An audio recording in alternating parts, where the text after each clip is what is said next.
ISKCON পরিচালিত India tribal care ট্রাস্টের উদ্যোগে সাবরুমের বৈষ্ণবপুরে ত্রাণ শিবির করা হয় শনিবার। এলাকায় বন্যায় ক্ষতিগ্রস্ত মানুষের মধ্যে খাদ্য সামগ্রী বিতরণ করেন তারা।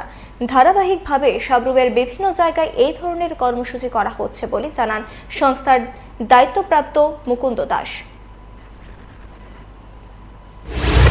হরে কৃষ্ণ। তো ইন্ডিয়া ট্রাইবাল কেয়ার ট্রাস্ট, যেটি হচ্ছে ইসকন দ্বারা প্রতিষ্ঠিত একটি স্বশাসিত ট্রাস্ট, তো এই ট্রাস্ট থেকে আমরা আজ হচ্ছে 14 সেপ্টেম্বর 2024 আমরা বৈষ্ণবপুরে প্রায় 47 ফ্যামিলিতে ড্রাই রেশন ডিস্ট্রিবিউট করলাম, যারা বন্যার্তরা ক্ষতিগ্রস্ত হয়েছে। তো এর আগেও আমরা গত 1 সেপ্টেম্বরে বুড়াতলিতে এরকম ড্রাই রেশন ডিস্ট্রিবিউশন করেছি প্রায় 24 পরিবারে। তো এইভাবে এই ইন্ডিয়া ট্রাইবাল কেয়ার ট্রাস্ট বিশেষ করে জনজাতি এবং পিছিয়ে পড়া মানুষদের নিয়ে কাজ করছে।